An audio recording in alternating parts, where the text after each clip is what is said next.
Sahabat rumah belajar, inilah kondisi pembelajaran di kelas SMKN 1 Keraksaan sebelum terjadinya pandemi COVID-19 melanda negeri ini. Keceriaan, kegembiraan dalam mengikuti pembelajaran di kelas begitu nampak jelas di wajah anak didik kita. Semangat belajar dan motivasi berprestasi sangatlah tinggi sekali. Lalu, bagaimana kondisi pembelajaran di SMKN 1 Keraksaan setelah terjadi?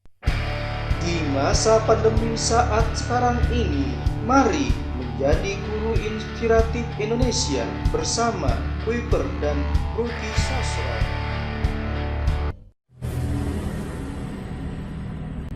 Assalamualaikum warahmatullahi wabarakatuh. Semoga video kali ini menjumpai sahabat rumah belajar dalam keadaan sehat, selalu dalam lindungan Allah Subhanahu wa Ta'ala. Perkenalkan, saya Ahmad Syafi'i, guru SMK Negeri 1 Keraksaan Probolinggo.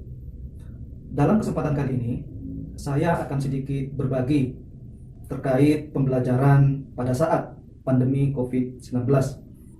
Sebagaimana kita ketahui, sebelum terjadinya COVID-19, motivasi semangat belajar anak-anak sangatlah tinggi. Lalu bagaimana setelah terjadinya COVID-19? Apakah semangat anak-anak akan menurun? Keceriaan, kegembiraan anak-anak pada saat di kelas akan kembali menurun? Tentunya jawabannya tidak. Karena kita memanfaatkan TIK, Teknologi Informasi dan Komunikasi, tentunya dengan memanfaatkan portal rumah belajar. Seperti apa pelaksanaannya? Yuk kita belajar bersama. Sahabat rumah belajar, pada masa pandemi saat sekarang ini, kita menggunakan beberapa platform digital sebagai media pembelajaran. Di antaranya yaitu untuk mencari bahan belajar, video pembelajaran atau sumber belajar, kita menggunakan portal rumah belajar. Kemudian untuk penilaiannya, kita menggunakan yang pertama Google Form, yang kedua Quizzes, yang ketiga Kahoot. Kemudian untuk media tatap muka berbasis digital kepada siswa atau anak didik kita, kita menggunakan Webex. Lalu bagaimana dengan pengelolaan kelas atau manajemen kelasnya? Nah, di sini kita dalam mengelola kelas digital, kita menggunakan Google Classroom. Baik, sahabat rumah belajar, itu beberapa platform digital yang kita gunakan sekarang ini. Bagaimana kelebihan atau keunggulan berbagai platform yang kita gunakan sekarang ini? Yuk kita simak. Sahabat rumah belajar, berikut beberapa fitur dan kelebihan aplikasi digital yang kita gunakan. Rumah belajar. Rumah belajar merupakan sebuah portal pembelajaran yang menyediakan bahan belajar dan fasilitas komunikasi serta interaksi antar komunitas. Rumah belajar ditujukan untuk guru dan tenaga kependidikan, siswa, serta masyarakat luas. Rumah belajar dapat diakses secara online maupun offline, dapat diakses secara mudah melalui PC, laptop, maupun smartphone. Fitur utama di rumah belajar. Ada beberapa fitur utama rumah belajar, yaitu sumber belajar, buku sekolah elektronik, bank soal, laboratorium maya, peta budaya, wahana jelajah angkasa, pengembangan keprofesian berkelanjutan, kelas maya. Google Form. Kelebihan Google Form: tampilan tema yang unik, URL yang bisa diperpendek, mudah digunakan, tidak berbayar atau gratis, mudah dibagikan atau di-share. Pengoperasian sangat ringan. Ada fitur spreadsheet. Banyak pilihan menu Quizzes. Keuntungan Quizzes bagi guru adalah akan ada grading otomatis. Kemudian Quizzes membuat analisis butir soal yang semuanya dapat diunduh berupa file Excel. Laporan cukup detail. Setiap siswa akan dilaporkan jawaban benar salahnya serta persentase penyampaian Quizzes untuk seluruh siswa. Selain itu, sebenarnya hasil quiz setiap siswa dapat di-email ke orang tua siswa. Kelebihan Kahoot: suasana kelas dapat lebih menyenangkan. Anak-anak dilatih untuk menggunakan teknologi sebagai media untuk belajar. Anak-anak dilatih kemampuan motoriknya dalam pengoperasian Kahoot. Tidak mudah disconnect. Sebagai evaluasi pembelajaran sejauh mana pemahaman siswa, semua orang bisa membuat kuis, baik itu guru ataupun orang tua.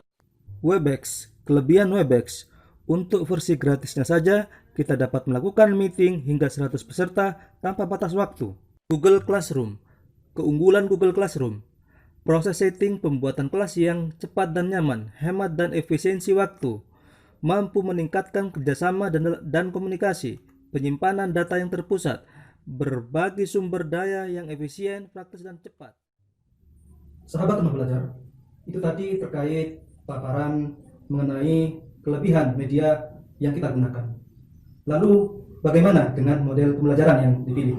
Karena di sini model pembelajaran yang dipilih harus sesuai dengan media pembelajaran yang kita gunakan.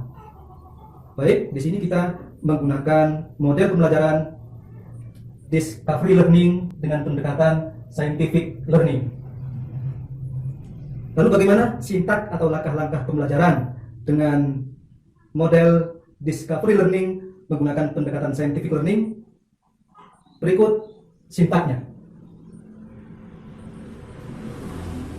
Yang pertama, stimulation. Yang kedua, problem statement. Langkah yang ketiga, data collection. Keempat, data processing.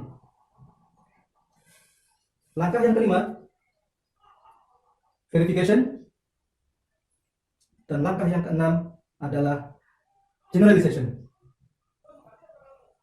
Itu sintak atau langkah-langkah dalam pembelajaran menggunakan model discovery learning dengan pendekatan scientific learning. Perlu sahabat rumah belajar ketahui bahwa tidak ada aplikasi yang sempurna. Yang ada adalah aplikasi yang kita kuasai. Kemudian sedikit testimoni dari saya terkait rumah belajar. Belajar bersama portal rumah belajar menjadi menyenangkan, menggembirakan, memberikan motivasi kepada siswa untuk lebih mandiri, berintegritas, jujur, dan kreatif. Itu dari saya. Salam rumah belajar, belajar di mana saja, kapan saja, dan dengan siapa saja.